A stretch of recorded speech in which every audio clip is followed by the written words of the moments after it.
to the bus, the journey onward by Master Atlan, Chapter 32, When It Falls.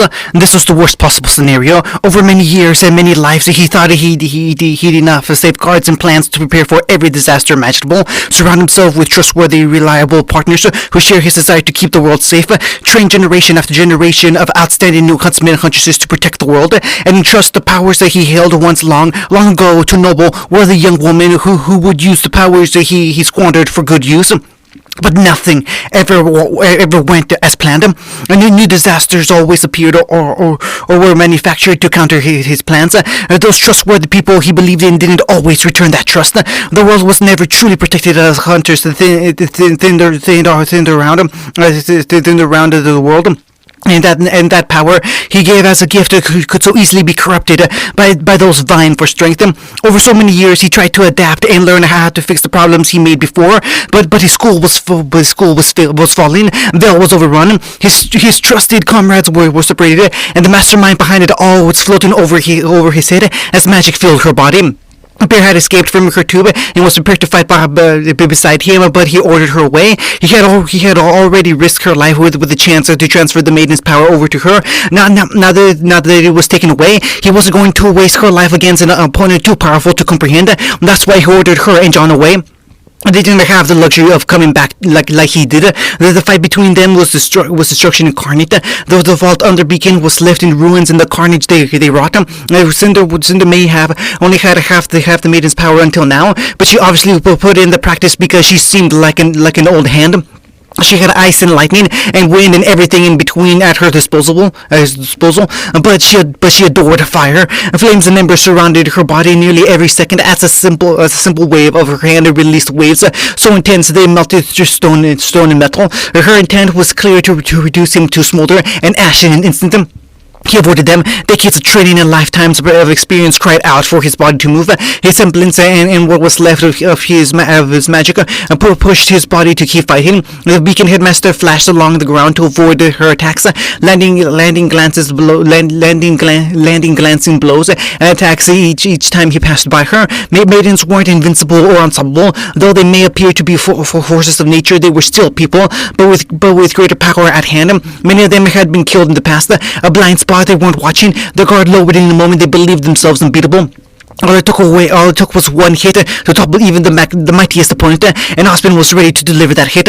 He created shields, dodged with after him. Cinder created countless arrows and launched them down at him. His cane struck along her body and stressed her aura. She forced him back with a violent burst of magic. Their back and forth continued like that so long that Osman started to believe that he might be able to take the victory back. But once again, he realized nothing ever went as planned. The old huntsman groaned as he tried to lift himself up, his legs crushed under a slab of concrete that had dropped down in their battle. Osman tried to pull himself out, but the arrows sticking into his body stressed and pained him with every movement. Well, isn't that unfortunate? Her mocking voice taunted him as Cinder slowly stepped over him, and she walked over the slab, pressing it down harder in his legs, and in a groan of pain from the huntsman.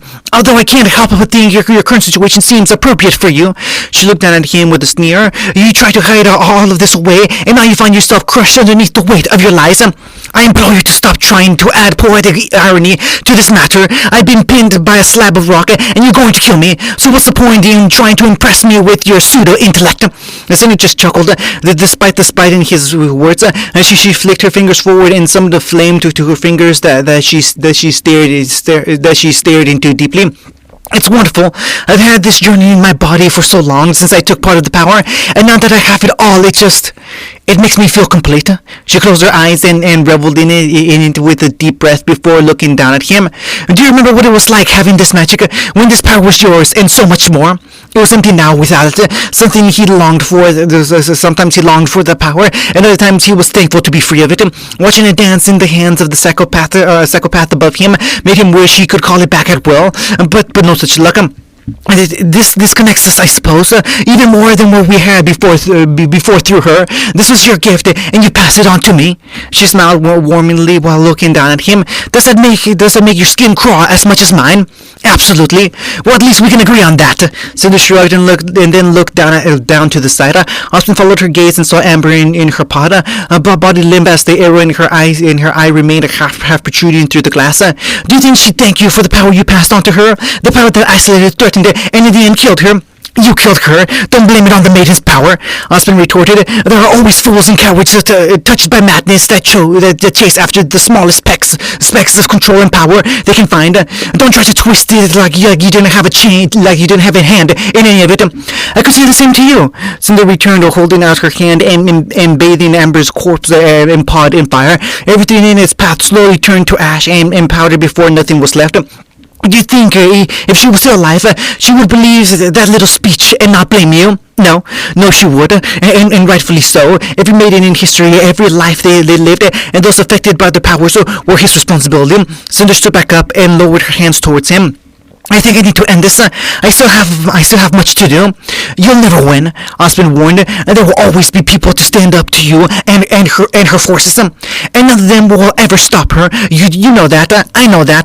But you still seem to deceive all those around you, so you won't be alone in your pointless endeavor. Her eyes narrowed as flames covered her palms. She'll be quite happy to know you were like this in your last moments. But look on the bright side. You probably already have some experience burning to death. Well, she wasn't wrong. Hunting. Naruto, please let me help. I can carry. Just focus on guarding Ruby. The whisker blonde panted as he hefted his father up his back. We have to be closer. He must have looked like shit because his younger friend was still watching him. She turned back around and kept her scythe in hand, probably exhausted herself, but still willing to help him. They made their way along Beacon's courtyard until. There! He looked up and spotted the main landing platform for Beacon, crowded and filled with ships. Even though they were so close, Ruby stayed by his side to guard him and his father. Naruto actually felt some energy come back to him as he split up and jogged the rest of the way. Hey! Someone was up to greet them and looked to be the only one with enough energy to do so. There you are! We were so worried about you guys! Hold on! What happened? We were attacked. Naruto panted. He got hurt pretty bad. Whatever medical attention he can get right now is needed. I think he's still breathing, but okay, I'll get Sakura. Sun turned to move before he paused. The monkey fondness looked to Ruby and placed a hand on her shoulder. Ruby, you should probably brace yourself, huh? She looked up at Sun in confusion before she took notice of his fearful expression. Well, what happened? They've got medical attention, and they'll be taking care of him. What happened? What? Ruby pushed his hand away and ran into the crowd. Naruto followed after her as she looked around. As they passed, Naruto noticed other teams resting and recovering. The members of Team Garnet were still moving around to check on others despite their exhaustion. And Team Coffee were grouped up, holding on to what remained of their weapons after their fierce fight. He kept looking until he almost ran into Ruby's back. Oh no, Ruby, Weiss whispered as she looked up at her partner. She was kneeling beside her teammates that laid on the ground. Blake was on her side, one hand clutching a bloody wound in her abdomen, while the other reached out and took Yang's hand. The blonde fighter was on her back, unconscious and unaware of the panic around her, and probably of the fact she was missing an arm. Not to watch as Ruby stumbled forward and dropped to the ground. Yang, she reached out to touch her older sister, the girl who always got up and never backed down, and just gently nudged her shoulder. Yang, I'm sorry. They looked at Blake as she muttered to herself. I thought I could stop him. I thought I could stop him before he hurt her, but he was too fast. Tears filled her eyes and ran down her face as she wept. I couldn't help. I'm sorry. Blake, Ruby gasped, shocked to see her teammates so broken and crying. It's okay. It's not your fault. Yes, it is. She refused and shook her head. He said he was going to destroy everything between him and Yang. Whimpers and sobs escaped as she squeezed Yang's hand. It's my fault. It's all my fault. Naruto's heart broke seeing his friends like this. He knelt down and touched her shoulder, causing her to flinch and look up at him. When she saw it was him, she stared up at his eyes as he looked back. She hiccuped and eased her shoulders as he gently squeezed, letting her know he was there. A hand on his shoulder drew attention away from his injured friend. He looked at Weiss as the air squeezed his arm. Have you seen the others yet? He shook his head. Come with me. There was a timbre in Weiss's voice that sent the chill down his spine. Fear filled Naruto's body as he followed the short airs around before reaching the others. Rin was panting and clutching his broken weapons. Nora was nursing her side while like something was broken. Tenzin was silent as he stared down at her lap with tears in her eyes. Kiba's eyes struggled to stay open as Tenten's torn sleeve was wrapped around his bloody throat. It took a second for Naruto to realize what he was looking at. When he did, he nearly dropped to his knees beside them. He stared at his partner as he heard wheezing breaths come out of his mouth. How? We were fighting exhausted. Then whispered. Then that big guy Jigo came over, and he was some kind of grim.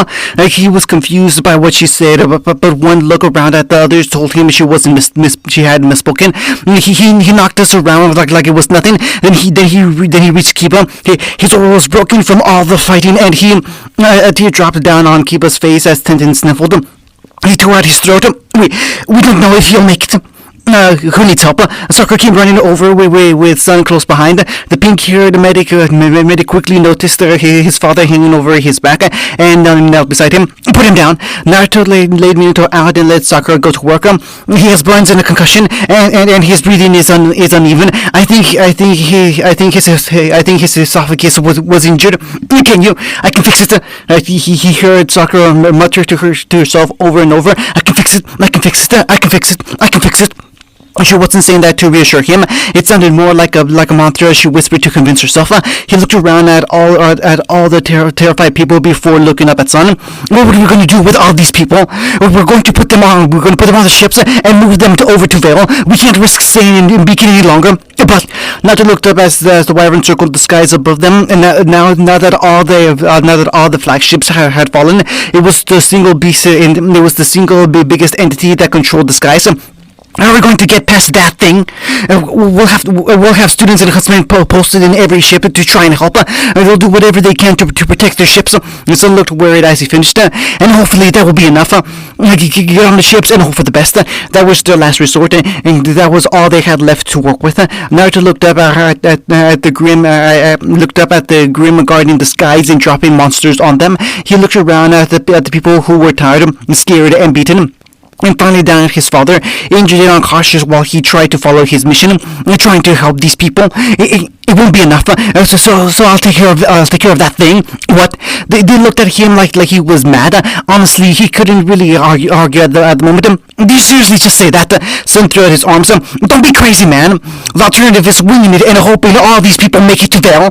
Hiba, Tintin, Yang, Blake, his father. There was too many important people to risk on faith that a Grim wouldn't kill frightened people. He looked up at Sun. I can try to give everyone a better chance. How? Wise question. You can't actually think you can kill that thing. I don't need to kill it. I can just distract it, and I can do that by going wild. No, Tintin shook her head. You can't control yourself like that. We don't even know if you'll be able to fight it. If I'm only around it, then maybe my instincts will know that it's the danger. Naruto stood up and stared at the flying beast. Then I'll keep attacking it. No way are we letting you do this. A strong hand landed on his shoulder and tried to force him down. He struggled to stay standing as Sun shook his head. Look at you, man. You can barely stand, but I am standing, and I can still fight. Naruto channeled his semblance and slapped Sun's hand away with his aura-covered arm. He lowered it to his side. If I can still do those things, then I have to do something. His fellow founders looked positively irate, but anything short of knocking him out wasn't going to change his mind. Naruto knelt back down beside his teammates and father. He reached out for Tintin's hand and told her to find Sasuke when they reached the city. She shook her head and pleaded with him to come with them, but he was going to make sure they got out safely. Dad, he whispered by the injured man who struggled to breathe. Just hold on, you'll be okay. I'm going out to fight that monster and give us a chance. I know I'm not you, so it'll be hard. But please trust me. He turned back and felt a hug on his body. He looked back and saw his struggling father had reached out and grabbed Stormer's handle before he could get away. Minato didn't even have his eyes open, but he still reached out for him.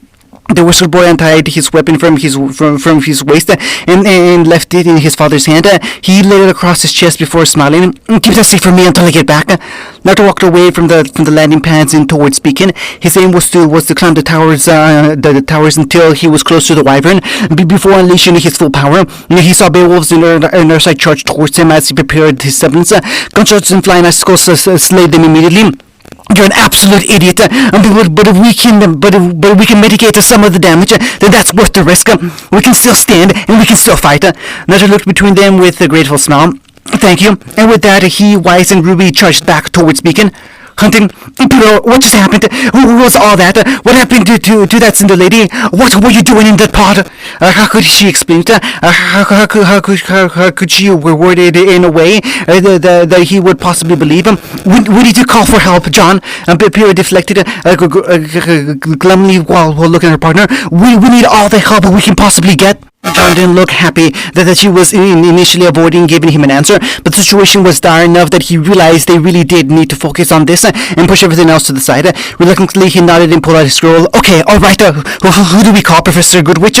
Or Oblique and Port are still in Amity? Naruto's dad is really fast, so he can get here quicker. Pyrrha nodded robotically and pulled out her scroll to help him, and she stared down at the screen and couldn't bring herself to do anything with it. She felt numb. After days of struggling with the idea of taking the maiden's power, she had finally resolved herself. She surrendered the idea of her individuality and identity for the sake of helping the kingdom, helping her friends, and then it was all just pulled away, taken by Cinder and now being used to battle their headmaster. Would he be able to defeat her? Could he stop her? The way he and the others had explained it to her and made her imagine the maiden as an invincible guardian of pure power. Would he be enough to stop her before it was too late? The glow of fire rising up through Beacon's tower made her realize he wasn't. Was that? There's no way she got through. John then muttered in disbelief as he watched the flame rise through the window of the tower. I mean, Osmond was down there. He couldn't. He lost. Pyrrha, he lost. She repeated. She beat him, and now she's going up the tower. She's going to destroy it. If she does, she'll take down the CCT. If the CCT went down, then that was it. No more global communication for who knows how long. Information around the world would either stop or be reduced to a snail's pace. The kingdoms would be separated from each other. People around the world in need of help would find themselves hard pressed to get any. Everything would be in danger if she took down the tower. Did you call for help? I'm searching, but I can't connect to anyone. I don't know who's out there. Keep trying. I will. But will. John looked up as he saw her staring up at the tower. Her partner must have understood her intention just by looking at her. He shook his head. No. She just needs to be stalled until someone capable comes to fight. And if she can be stopped, his hand roughly grabbed her wrist and tightened around it.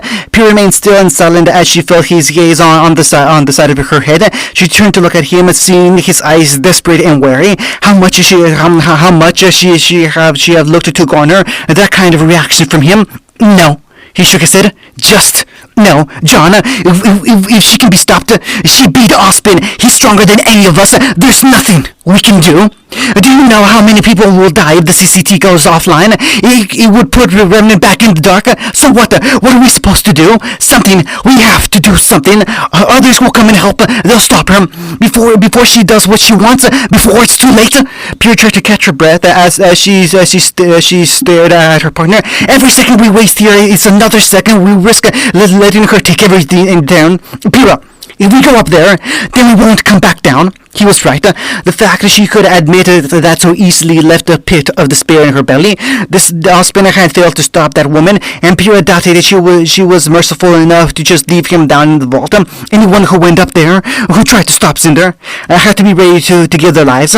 John, she whispered as her resistance fell, and she stopped trying to pull her wrist out of his hands.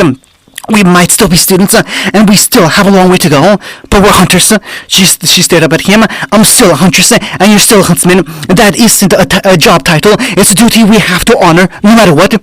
Pyrrha, we help people no matter what terror surrounds us. We try to face evil and save people to the best of our abilities.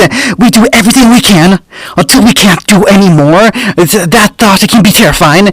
She admitted it, but pushed on. But if we don't try to do something when no one else will, then the consequences that happen due to our inaction will stick with us forever. We can't do nothing. That's what it meant to being a huntress, at least in her mind. They fought and tried and did everything they could in a hopeless situation. It was the reason people could still find hope in a terrible time like this, because there were people that ran into the storm and not just away from it. John stared at her in silence before looking up at the tower. It still stood, but that might not last for much longer. He turned to look back at her and then down at her hands. Fine, thanks, but I'm coming with you. Pyrrha shook her head. John, you asked me down there not to leave your side. No matter what happens, I don't know what this was all about or what was supposed to happen, but we're still here. His hand slipped off her wrist and into her hand instead, into locking their fingers and squeezing her hand firmly. So, if we have to go up to the tower, we'll do it together. Whatever happens, we'll do it together. I won't leave you. She couldn't believe how soothing it was to hear him say that. In an instant, all the hesitation faded from her body with just those simple words. How did just a few words ease her worries so quickly? Pyrrha stepped towards her partner as their hands were still linked together. Reaching up, she placed her hand against his cheek, feeling him flinch under her touch as she ran it along his face.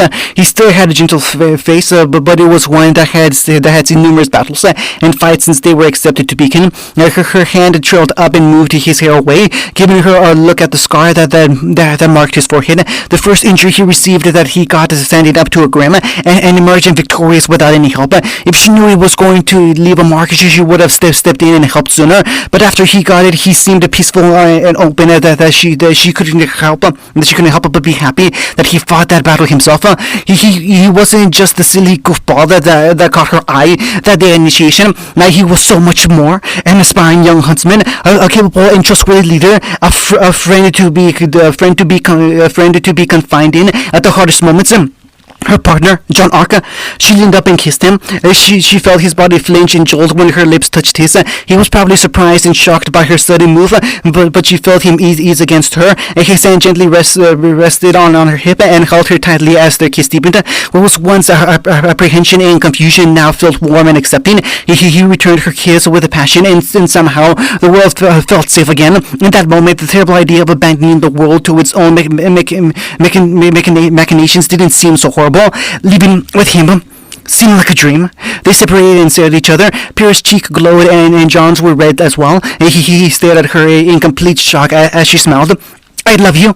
Hearing her say that must have sent him reeling. He bumbled and tried to say something in return, but couldn't find the words. That was fine. She was glad to have finally been able to say it. Run away together or fight into the end together. It would be perfect. It would be perfect together. Her eyes lingered over his shoulder before she closed them. Jean let out a yelp of surprise as he was suddenly yanked off his feet and dragged into a rocket launcher. As he slammed back into the locker, its door shut tight and refused him exit. He pounded his fist against the door as he looked through the slits and stared at her. Pyrrha, what? He would be perfect together, but she didn't want to drag him into this. Things got worse when people did nothing in the face of evil, but not everyone had to sacrifice themselves in order to stand up to it. She smiled sadly and started to type in the controls as John's face pounded against the metal. No, Pyrrha, no, don't do this. Let me out. I can help you. You have to let me help you, please. Don't send me away. I won't leave you, Al. She looked up at him and smiled, causing him to pause and shake his head. Goodbye. Pyrrha! The locker launched up into the air and sailed towards Vale. It was a small vessel and super quick. None of the Grim flying around would reach him in time. When this was over, she was going to have to apologize to him. She sniffled and wiped the tears from her eyes. Hunting up ahead. Ruby started firing on the Grim that encroached towards the landing zone. Shot after shot killed the charging beast, but no amount of killing seemed to thin the horde. Besides her, Naruto and Weiss did their part to kill the incoming monsters.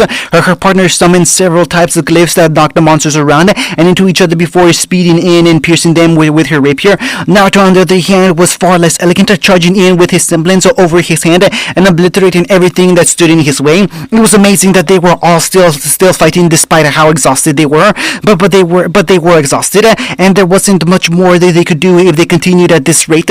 And the idea of letting Naruto keep fighting against such a terrifying monster in his current state was making her more and more worried.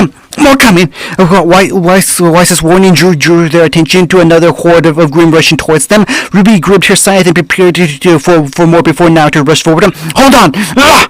With the strained roar, Naruto thrust his hands forward and let his oar stretch out. A giant orange claw rocketed forward and barreled into the oncoming horde, carving a huge hole in the black wave that was crushing in his grip. The hole in the line gave Ruby the opportunity to rush into the formation and carve the beast up into pieces, and Weiss kept them compact, creating glyphs that forced them to stay in place long enough for her to cleave their heads from their bodies. She slid on her knees when the hunting was done and tried to catch her breath. Naruto dragging his aura back into place around his arm, as Weiss used Master as a crutch. As Ruby wiped her cheek as she looked up into the sky, the wyvern was still flying circles over the school, dropping black splotches out of the sky that pelted the ground beneath it. This was never going to stop. Almost there. Naruto whispered through his labored breath. Just gotta keep going. Naruto, wait. Ruby reached out and grabbed his hand. Oh, you can't keep going like this. Ruby, we're wasting time. You're going to pass out. I'm fine. He barked and yanked his hand away as she and Weiss looked up at him with doubt. Taking a breath to steady himself, he shook his head. Each second we waste here is another we risk letting that thing and the grim it spawns get closer to our friends. So if you're worried that I'm suddenly gonna topple over, then don't bother.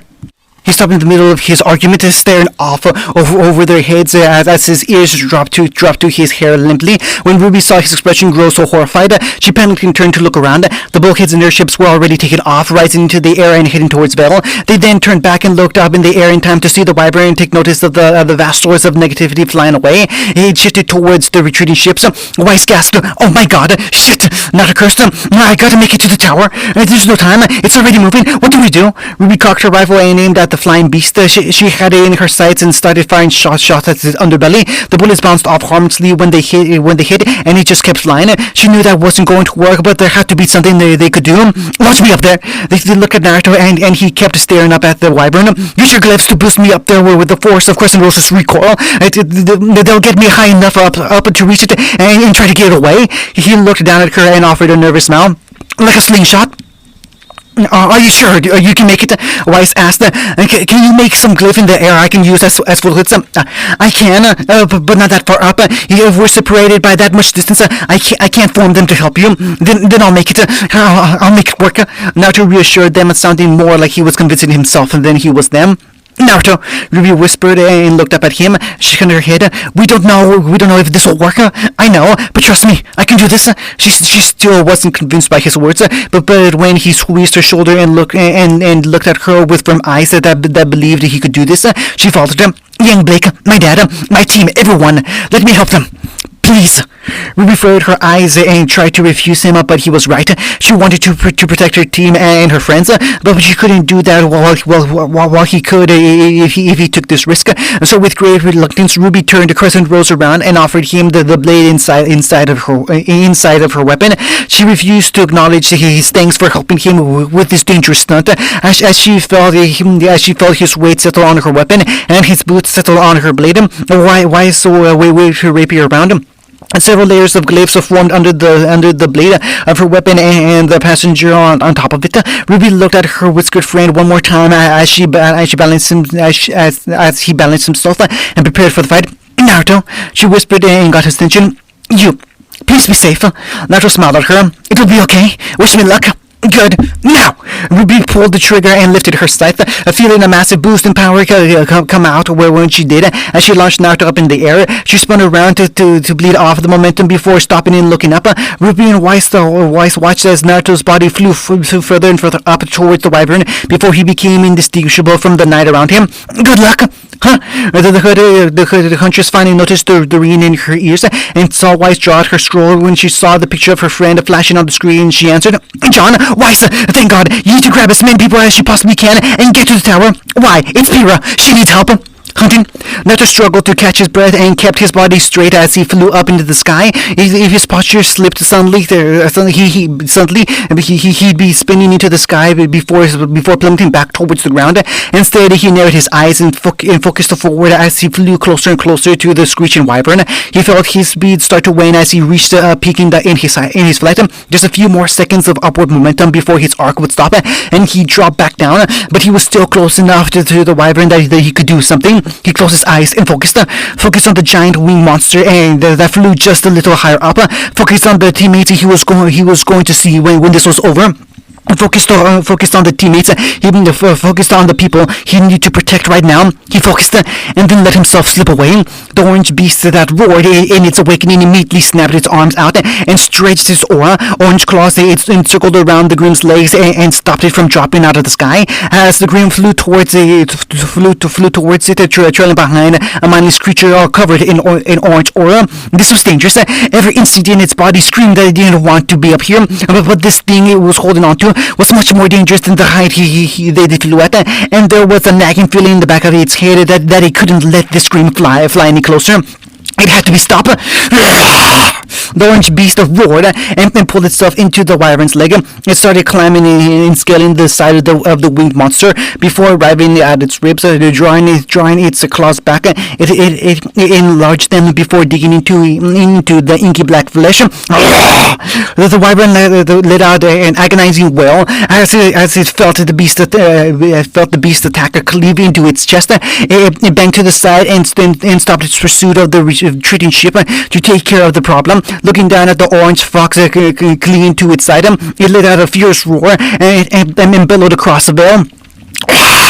The fox roared back challengingly as it repeatedly clawed the same spot over and over again. The wyvern roared and shifted in the air in an attempt to shirk off the creature on its side. The orange fox just clung on tighter and pulled itself in close as the wind were running over it. Could have ripped it off of it.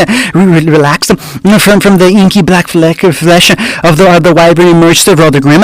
They formed on the straighter, stabler part of the monster's body as it flew, and several of the newly born monsters were blown off into the sky by the force of the wind, but some of them held on tightly. They crawled towards the glowing orange fox, latched onto their maker, and tried to claw its face off. The orange beast roared and swung its arm, stretching and expanding to knock the Grimm off with a single swing. The wyvern continued to sail through the sky and turned sharply in every direction, hoping to force the creatures sticking to its side off with the change in force. But it persisted and held on for dear life while continuing to attack the same spot on the Grimm's body, stretching its aura to leave worse wounds and even expanding it inside the wounds to cause worse damage. The wyvern suddenly turned up and started rising higher and higher into the sky. It spun around in incredible speeds as the wind rushing off of it could have ripped normal people to shreds. The orange fox clung to its side as it spun faster and faster. The wind got rougher, the grip got weaker. The flesh it clung to so desperately ripped away. The orange beast cried out as it slipped away from the wyvern and started tumbling through the sky. It fled around wildly, trying to take hold of something, but finding only rushing wind and empty sky. The sight of Bill's burning city passed in its eye for an instant every time it spun around. It was all a blur as it dropped out of the sky until it caught sight of the wyvern and dived down through the air to follow after it. The orange fox let out one more roar and threw out an enlarged claw to attack the incoming Grimm. The attack disappeared into total darkness, and so did everything else as the wyvern's mouth clamped down over the orange beast. Hunting! No! Blake was startled by Tintin's broken, anguished cry as it reverberated through the whole of the airship. For a second, she thought she had blacked out from the pain and had a nightmare, but one look around the ship told her she hadn't been dreaming. Velvet had broken down to tears and wept to herself.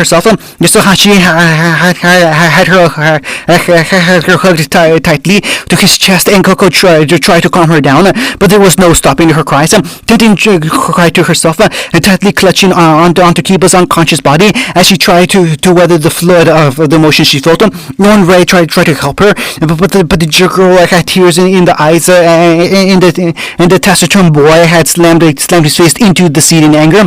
The sun was pacing and punching the whole of the ship hard enough to leave an indent in it. As she saw them react, Blake quickly realized that wasn't just a dream or nightmare or vision. It really happened. She looked out the window and watched the wyvern fly through the air and roar into the sky, already finished making a meal of their dear friend like it was nothing. He did it. He said he was going to fight that monster and draw the attention away from the ships, and he was true to his word. The Grimm was flying away and leaving their ship and all the others alone. And all it cost him was his life. Blake looked around in her fugue state, making note of the unconscious Minato and Yang, still suffering from their injuries, completely unaware of what had happened. Was he really gone? Was that silly? And endearing little goofball she called a friend really gone? Did that overly friendly, invasive guy that never left her alone in a time of need just die? Would she never seen him smile and laugh again around her like everything was a joke? At least he kept his word. He protected all of them. Blake's vision blurred behind her tears as she sobbed, squeezing Yang's hand for something to hold on to as everything felt like it was falling apart. Hunting, she tried to strike when her opponent's guard was down and they were at their most vulnerable. Not an honorable way of fighting or how she was taught, but right now etiquette and honor had no place here. This war for survival, for the sake of people around the world, and for herself as well. She barreled through the elevator doors and flipped, launching her shield forwards at staggering speeds, with the back of Cinder's neck in its path. Her elbow shot up and knocked it out of the air before it could hit. It spun around before making a natural turn back to Pyrrha and sliding into place over her arm. Oh, well, if it isn't despair, Cinder said with a condescending lilt in her voice. She turned away from the window surrounding Osprey's office, but not before looking out over the scenery one last time. Quite the view he gave himself. Don't you think? He chose the top of this tower to place his office and make his little nest. I think he did so he could look down on all the little fools that thought he could protect them. What do you think? He chose this place so he could protect the tower and keep an eye on over Olive Vale. Yes, and look how well that worked out for everyone. The city crumbles, Ospen's dead, and now there's no one here to help them. Cinder's hand rested on his desk and ran over it softly, and he only had his arrogance to blame. Pure grip on her sword tightened. I'm here to help. Oh, that's cute. You think you're actually a player? She caused an explosion by her hand and sent the desk and chair rocking towards the wall. Pierre reached out with her polarity and stopped it before he could impact it, sending it back the way it came and straight at Cinder. The raven-haired woman swept her hand aside and obliterated the desk with a wave of fire. She was already getting accustomed to her magic. If Pierre wanted to end this, she had to do it fast. Her sword shifted into its rifle form, and she started firing shots at Cinder's head. The woman easily deflected each one with the palm of her hand, coating it in fire and melting every bullet before it could land. Pyrrha attempted to divert the bullets and make them attack from other directions, but they were simply going too fast. She could barely move them off course at all before Cinder easily anticipated the trajectory, which gave Pyrrha the perfect distraction. As Cinder played along and blocked her attacks, the young champion reached out with her semblance and took hold of whatever she could. Several pieces of metal started to raise into the air and narrowed in on Cinder's position. The strange woman must have sensed something coming before her arms whipped out on reflex, melting the incoming projectiles before they could hit her. Several more shards of metal shot towards her, rotating incredibly fast and swarming from all sides. Pyrrha could control them from. Cinder waved her arms out and created a ring of fire to protect herself. Her head snapped aside and avoided a jutting shard of metal that flew for her temple. She backflipped away as the projectile pelted the ground where she once stood on. Pyrrha took the chance her semblance offered and lunged forward with her javelin. Cinder jerked aside in time for Milo's blade to miss her face, but cut a few strands of black hair. The redhead pressed on, spinning her javelin around expertly over her shoulder and arm to gain speed as she kept swinging at Cinder's unarmed form. Cinder stayed light on her feet, stepping back and retreating from Pyrrha's range by only a few inches. Her back finally hit the wall, and she had nowhere left to run as Pyrrha yelled and lunged with her blade aimed squarely at her face. Her hands calmed down on either side of the blade before he could pierce her nose. Pyrrha pushed forward and tried to stab Cinder in the head, but as she pushed her weapon forward, she realized that the blade didn't get any closer. Only too late did she notice how hot the grip of her weapon was, and how her blade had started to fold while turning white. Jumping and dodging and fighting for my life, Cinder said with a light smile. I'm going to be nostalgic for those aspects of fighting, because from here on out, it'll be just too easy. A powerful explosive force expanded from Cinder's body and sent Pyrrha flying, losing a hold of her ruined sword and shield as she sailed across the room. She cracked the wall with her back and dropped to the ground with a hiss as she picked herself up. Metal and stone and glass and so much more littered the ground in front of her. Pyrrha looked around in shock to see the office area and the top of the tower completely obliterated as the horror of the CCT tower coming down around her started to dawn. Pyrrha looked up at the glowing woman lording over her. Now then, Cinder spoke as she floated off the ground with fire swirling around her. Shall we continue this little fight? She drew her hands forward and sent fireballs flying towards Pyrrha. The young champion rolled aside and quickly pulled her shield back to her arm, and securing it over her forearm, she took the blunt of the powerful magical attack against her shoulder as she started to dash around the room.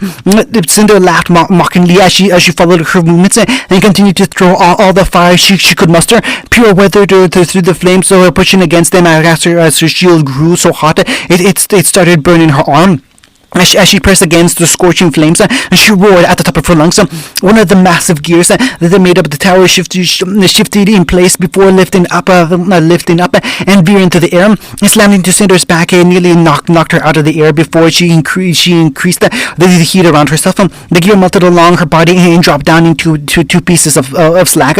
Pyrrha yelled again and pushed her limits, lifting every last piece of spare metal around the room at once. With another scream of effort, she forced it all into a single point and overwhelmed Cinder in the air with all the metal she could control. She compressed it down into a single point over and over, hoping to crush Cinder completely.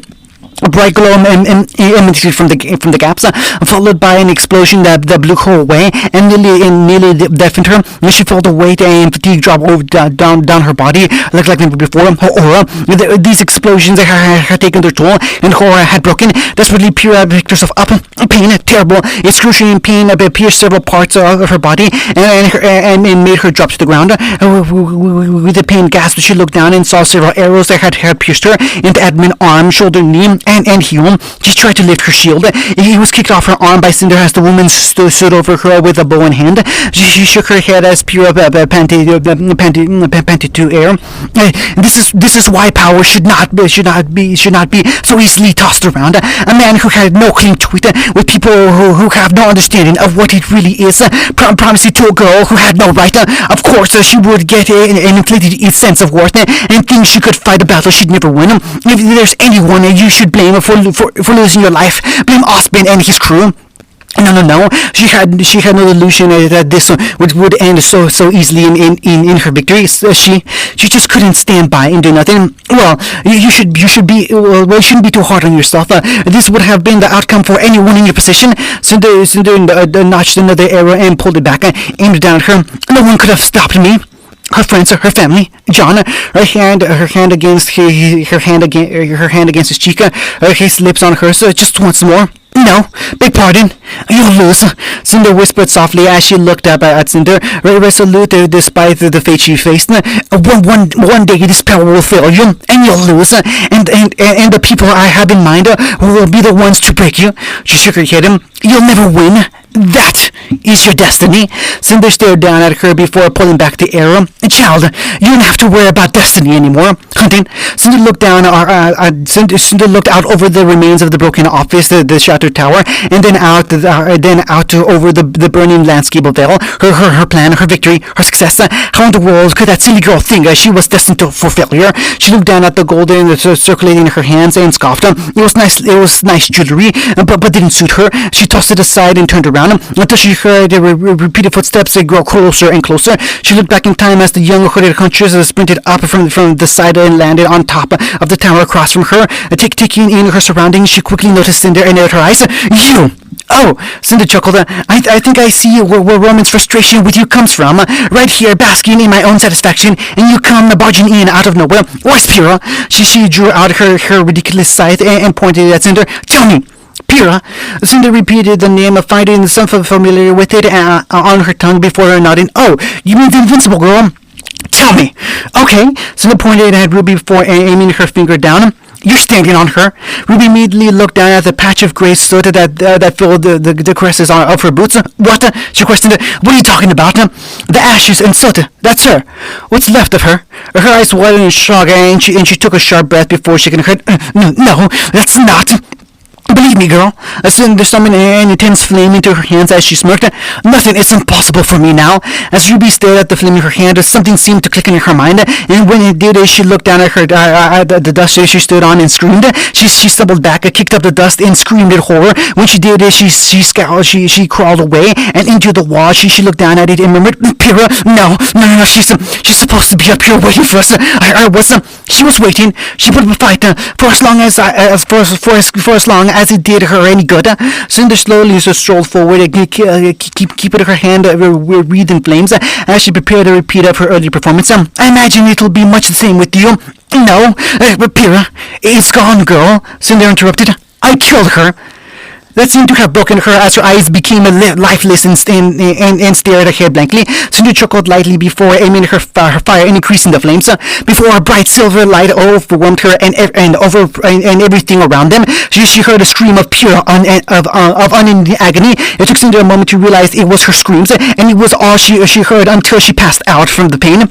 Hunting, the silver light emanated from the top of Beacon's tower. The tower shone across the sky of veil. Many of the grim flying around saw it and veered away, afraid of coming into contact with the light that went straight to the wind against their very instinct. The ones closer to its brilliant eminence weren't lucky enough to just fly away. They went blind, suddenly paralyzed, decimated, or reduced to stone in an instant. Many grims started to fall out of the sky from the damage they sustained.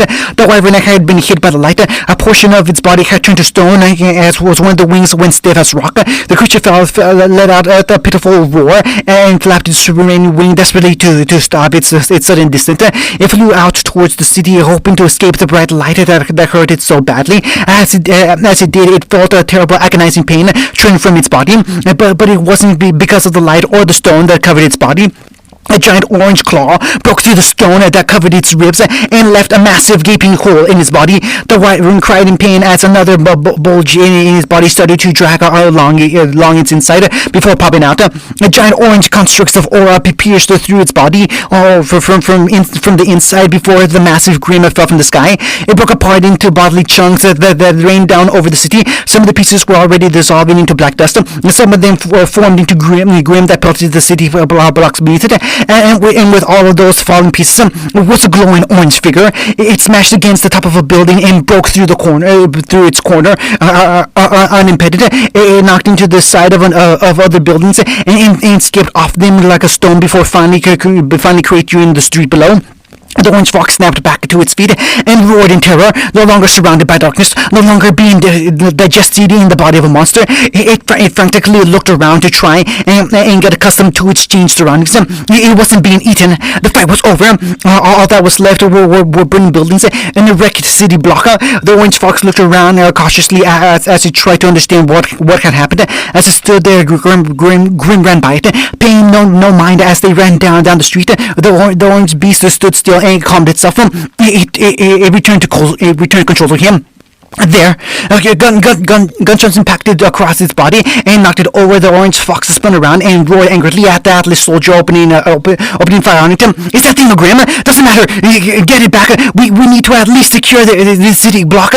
Push all the grim back and out of the city. The mindless foxes tried to fight back up, but the gunshots were just too rapid and unyielding. It had no chance to counterattack or fend for itself. Run after run. It turned back and bolted down the street in a desperate attempt to flee. It ran alongside Grim as they retreated from the city and back into the forest, away from the danger.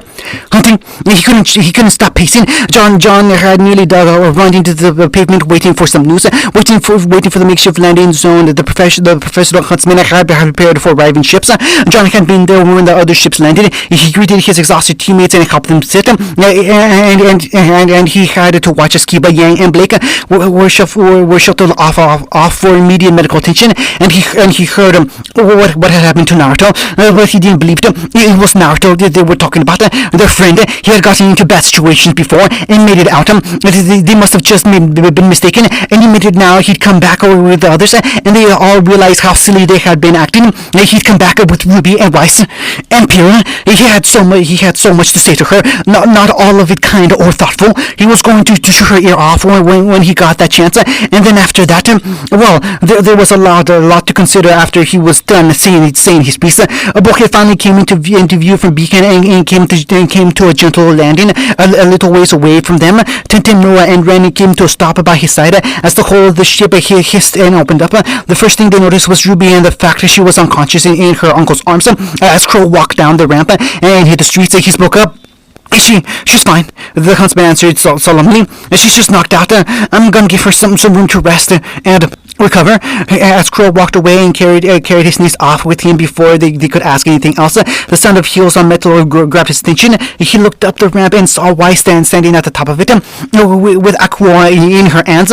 And Nora let out a gasp and buried her face in Ren's chest as he held her close. Tintin dropped to her knees beside him and just stared ahead as tears ran down her face. John stood there confused. What was this? Why were they reacting like this? It made no sense. Why did Wise have Pyrrha's shield with her? As Wise slowly walked down the ramp, John just stared at her and shrugged. So where's Pyrrha? The Sneer sniffled and shook her head before passing the shield into his hands. He took it and watched her walk further into the area as the others wept and struggled for air. John looked down at the shield in his hands. He finally noticed Pyrrha's circlet and the ruined Milo resting along the inside of it. It took him longer than he should have to realize what it meant. When he did, he dropped to his knees as well and shook his head. She was the strongest, she was perfect, she was invincible, she was his partner, and she could do anything. So how could she... Why wasn't... John screamed. He screamed for hours, refusing to believe that this happened, that this could be real. But it was. They had lost, and they had suffered more than they had ever imagined possible. End of chapter 82.